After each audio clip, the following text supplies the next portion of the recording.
Halo, Assalamualaikum warahmatullahi wabarakatuh. Selamat pagi pemirsa. Selamat pagi utuk-utuk tentunya. Artinya ini masih pagi sekali. Ya. Kita hadir selalu setia dalam pembahasan mengenai masalah pertanian yang ada di Indonesia maupun yang ada di dunia ini. Jadi kita akan memberikan informasi maupun inspirasi tentunya bagi para Bapak Ibu sekalian petani di Indonesia. Yang akan kita bincangkan di dini hari ini adalah kita bandingkan negara-negara di bidang pertanian, ada yang maju, ada yang setengah maju, dan ada yang sedang berkembang, ada yang tertinggal. Tentunya kita berharap negara kita juga majunya juga cepat. Oleh karena itu perlu mengkaji mana-mana yang perlu kita contoh tentunya. Bapak Ibu sekalian, nah kalau kita ini kan sebagai petani juga harus sering menganalisis ke depan apakah kita itu prospektif kuat atau tidak. Nah, jadi yang sering kita gunakan analisis adalah menggunakan analisis SWOT. Nah, SWOT itu tulisannya SWOT. Nah, gitu. Jadi Bapak Ibu sekalian petani itu juga harus menggunakan analisis ini di dalam mau mengembangkan apa saja sebenarnya di bidang pertanian khususnya, di bidang lain juga nggak apa-apa digunakan. Jadi usaha kita itu ke depan prospektif atau tidak. Jadi apa yang perlu kita perbaiki, jadi kita tahu. Ya, kita kan harus mengkaji S-nya dulu. S itu karena di singkatan dalam bahasa Inggris ya. Strength, ya, kekuatan. Jadi kita harus tahu sendiri kekuatan kita itu apa sebagai petani. Ya, kekuatan misalnya ya kan menguasai ini kalau yang internal dulu, yang dari dalam dulu. Karena yang S itu sama W itu yang dari internal. S kekuatan kita apa? Oh, kita mempunyai lahan yang subur. Wah, itu satu misalnya ini kekuatannya. Kemudian eh, kita sudah menggunakan bibit unggul. Wah, gitu. Kemudian ini sebagai contoh saja. Weakness-nya, kelemahannya. Wah, misalnya kelemahannya. Oh, kelemahannya karena saya pengetahuannya masih kurang misalnya. Karena belum mendalami bidang pemupukan. Ini misalnya. Ini masih kelemahan saya. Jadi nanti dari segi internal kita bisa memperbaiki apa-apa saja yang perlu kita perbaiki. Kemudian kalau melihat analisisnya yang lebih eksternal, yang luar, yang mempengaruhi, itu adalah misalnya O itu adalah opportunity.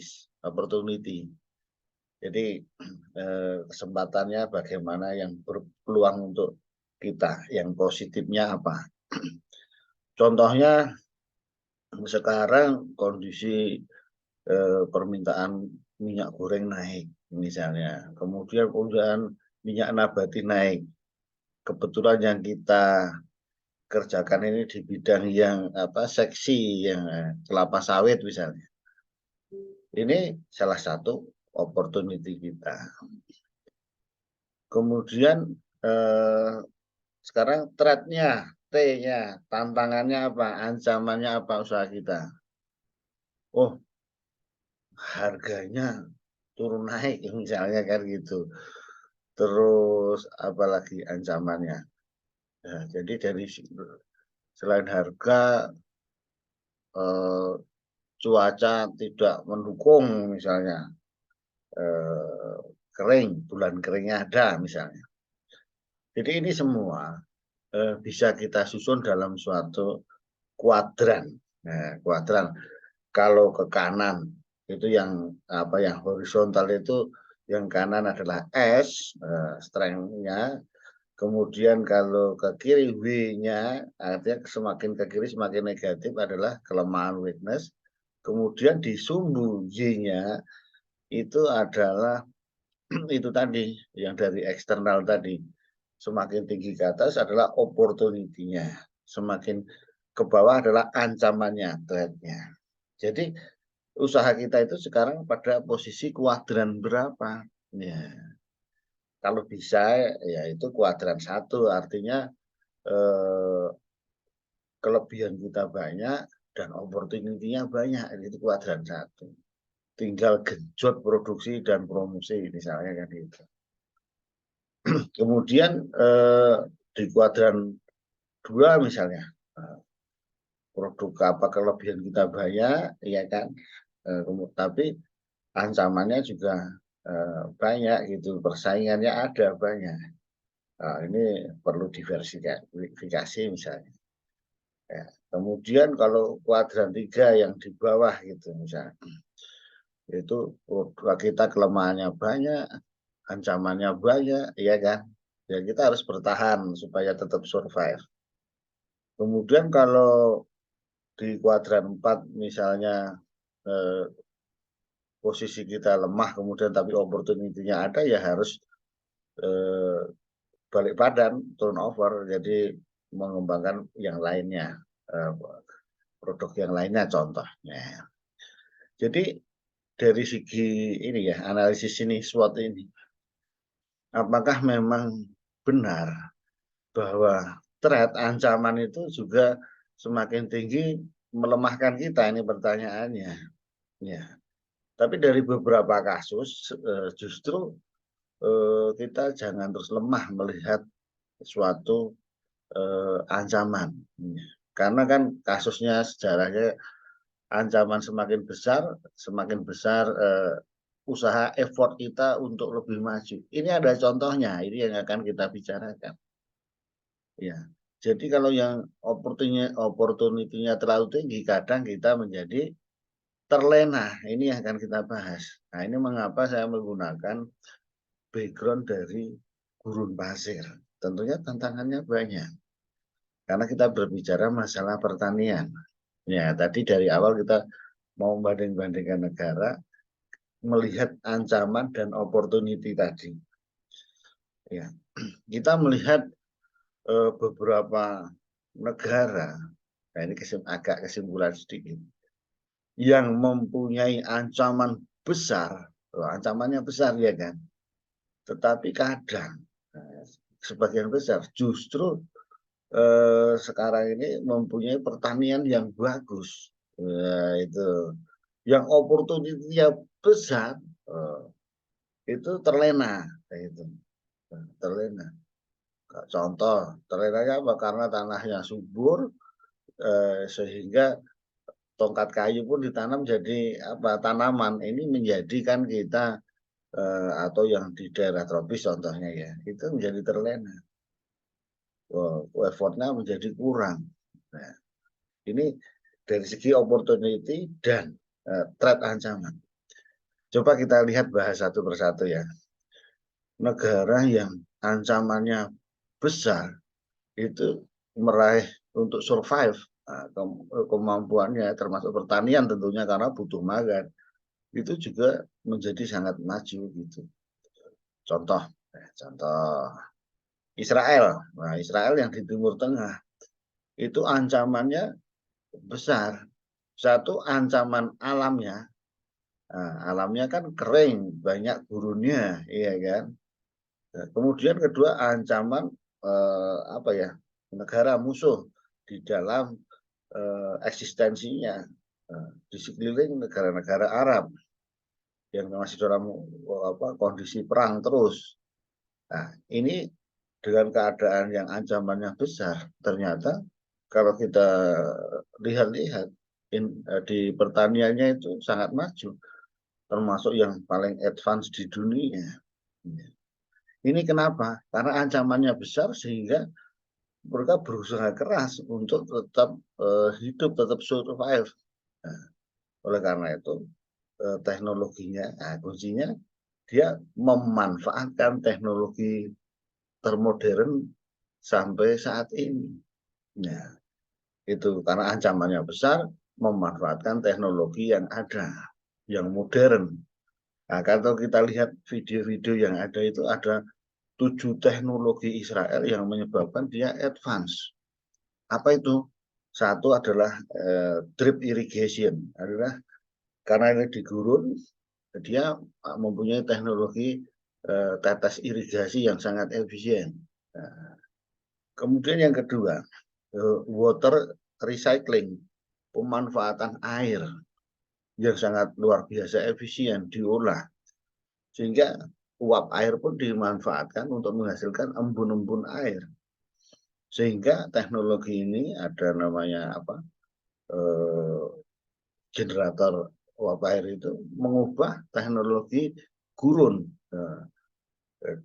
desert. Nah, jadi gurunnya itu sekarang banyak tidak menjadi kendala yang berarti untuk pertanian dan mulai menghijau. Itu dua.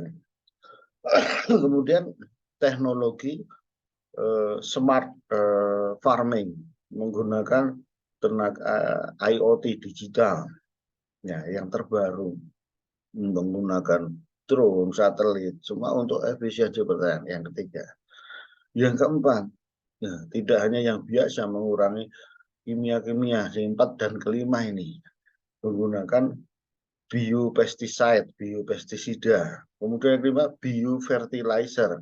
Kenapa? Di dalam gurun kurang itu semua didatangkanlah bahan organik, kemudian di dalamnya ada mikroorganisme yang akan menyuburkan.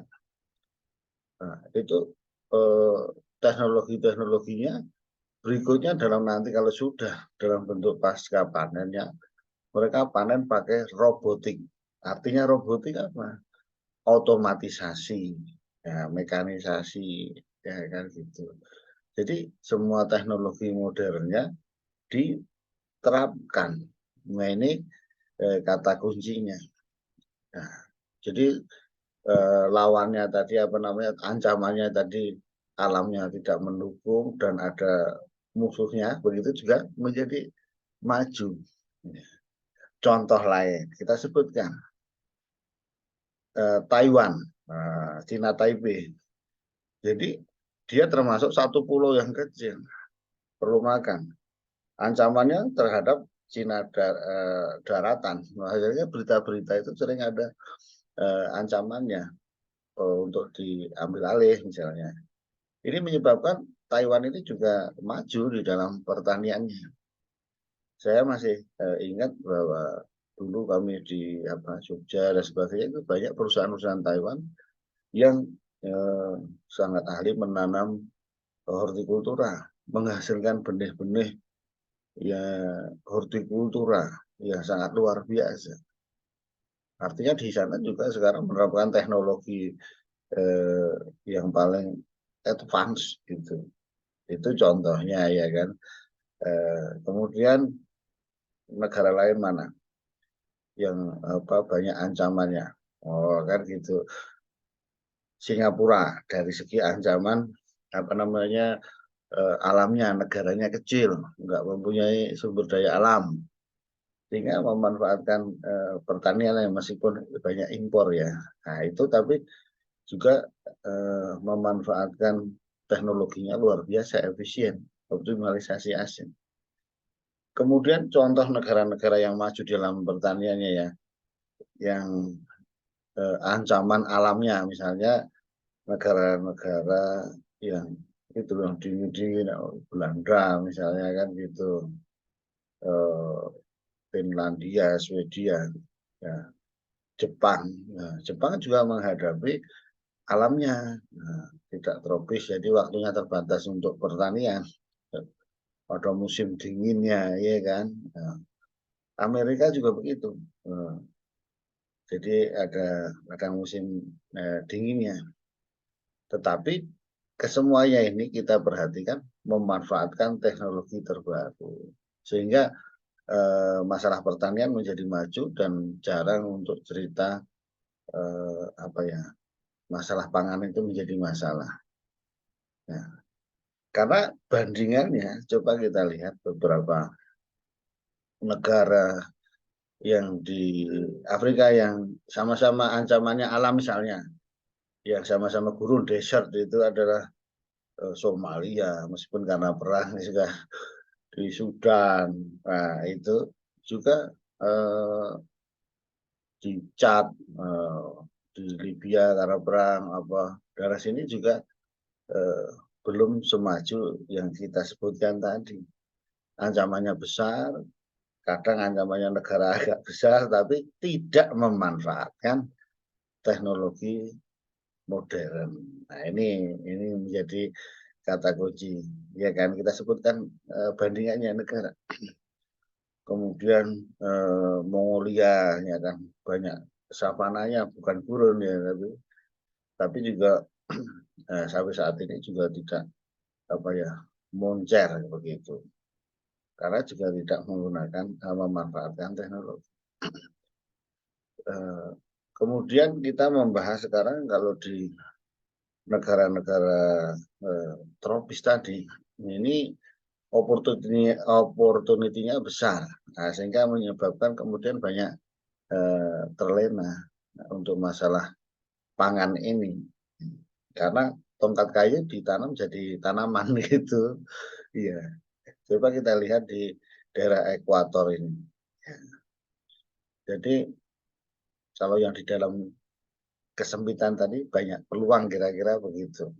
Ya, karena sudah tersedia di alam dengan mudahnya memang begitu hukum alam. Nah, kan. Jadi inilah kesimpulan bincang-bincang kita di pagi hari ini bahwa ancaman yang besar baik alam maupun non alam, nah ini menyebabkan tantangan untuk survival bisa bertahan itu lebih kadang lebih baik gitu karena challenge-nya jadi tidak manja tidak cengeng gitu kuncinya itu semua memanfaatkan akal pikiran kita yaitu teknologi.